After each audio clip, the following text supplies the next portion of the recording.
Well, hey there, and welcome back for another Secondhand Opinions video. I'm Jason Alderman, the internet's favorite fat mouth, fat ass, bringing you fat stacks, fucked facts. And today I want to just cover a couple of quick, short little stories, at least touch on them quickly and pack them all into one video. I didn't get around to shooting them last night. I just ran out of time, got tired, and went to bed, guys. So, here are those stories. Here's a little story from my home state. Reopening Oregon schools will require stepped-up compliance or more coronavirus restrictions, Governor warns. That'll be Governor Kate Brown, Democrat out of Oregon. Not my favorite person. Governor Kate Brown warned Friday that unless Oregonians significantly step up their efforts to contain the spread of COVID-19 so schools can reopen, she'll be forced to implement additional restrictions on business and travel, perhaps in the next few weeks. Oregon's coronavirus case counts have been on a slow decline, but the downward curve is not steep enough to meet the public health metrics that Brown has established for safely reopening K-12 classrooms. At current rates, the state would not be in a position to allow in-person education until April. You'll never guess what she wants to do about it. Brown said returning kids to classrooms is her top priority, and the state could conceivably be in a position to do so in 6 weeks, if transmission rates show considerable declines. In order for schools to reopen statewide, the test positivity rate must be at least 5% or lower, and 10 cases per 100,000 residents or lower. I'm probably missing something here, but 10 cases per 100,000, that's 1% of 1%. Not 5%. That's a hell of a discrepancy. A few counties can meet those benchmarks, but not the state as a whole. To keep students, teachers, and staff safe in our schools across the state, we need to see a much more rapid decline in case numbers, and we need to see it quickly, Brown said during a morning news conference. To get there, she said Oregonians have a choice. Community and business leaders and individuals can significantly boost efforts to implement, enforce, and comply with the state's existing guidance in gathering sizes, face coverings, and social distancing. Alternatively, she said she could implement stricter limits on business operations and establish travel restrictions. I'm just gonna, say no. Those could include restricting dining to outdoor seating, limited group sizes, closing gyms, instituting mandatory quarantines upon entry or re-entry into the state, the restrictions on short-term rentals. She said those restrictions would come with steep economic costs and further negative consequences such as skipped meals or added stress. So, Miss Brown, what you're saying is in order to send our children back to school, we have to take on the concerns that you openly admit might be going hungry or mental distress or stress. Interesting. Why are you putting the pressure on Oregonians? We're doing pretty good here. This thing's not that bad in the first place. Well, suppose you probably can't get reelected anyway, so why bother trying? Judge orders election redo after New Jersey Democrats charged with voter fraud. Oh, who knew? A judge ordered a do-over election held in November for a city council seat in Paterson, New Jersey, due to the apparent winner and sitting councilman being charged with voter fraud, and a sitting councilman being charged with voter fraud. State Superior Court Judge Ernest Kaposola issued a ruling on Wednesday, according to the Associated Press. It was the right ruling. The past election was fraught with fraud, Mayor Andre Sayegh remarked, according to CNN.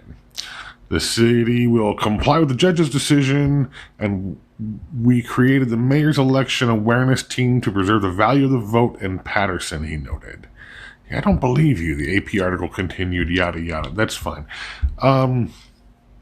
So, Democrat election fraud leads to a re-vote. And you don't think they're going to do this in the presidential race? If you don't think this exact situation is going to duplicate itself, you don't think this is a trial run, they're going to do this to Donald Trump. Anyways, moving on. And on to the main segment of this little video here. Prop 209's affirmative action ban drove down Black and Latino UC enrollment and wages, study finds. Looks like some folks are not happy. California voters will decide whether to repeal Proposition 209's ban on affirmative action in public education and employment. Above, protesters in San Francisco demonstrated against Proposition 209. Guys, when I was a kid and Prop 209 was passed, we all thought it was a pretty good thing to not discriminate based on race in the employment and education sectors. It was sounds like a pretty good idea, right? So why are we repealing this again? And whose team are you on? California's ban on affirmative action has significantly harmed Black and Latino students by reducing their enrollment across university in California, lowering their graduation rates and driving down subsequent wages, a new UC Berkeley study has found.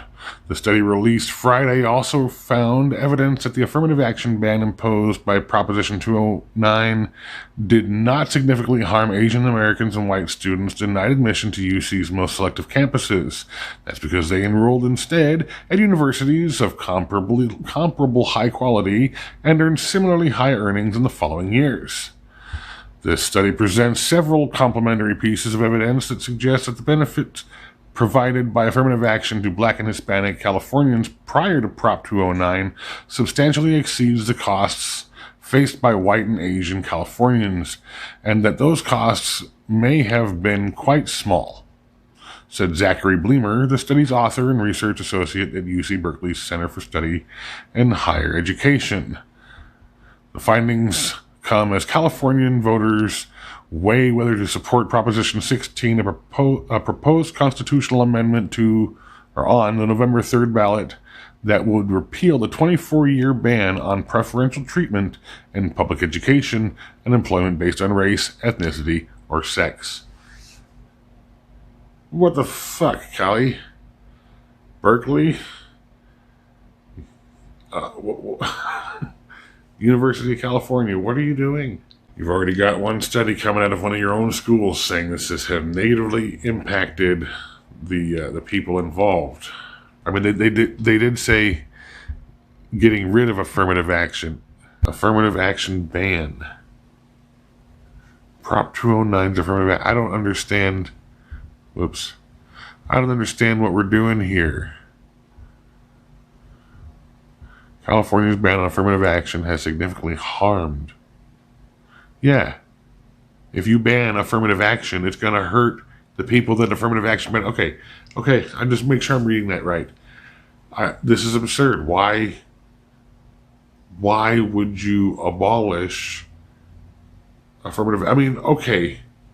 On its face, I understand how you might see that and be like, well, it's some sort of discrimination or whatever.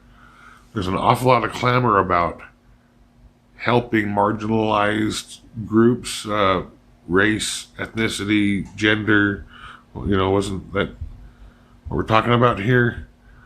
So why would you want to take away protections providing for them? Are you going to replace it with something better? Do you have something in mind, or are you just gearing up to continue being terrible, racist, disgusting people? Well, all right, everybody, let's all pretend like our opinions matter. Leave that shit in the comments below. And remember, this is social media, so do all the things.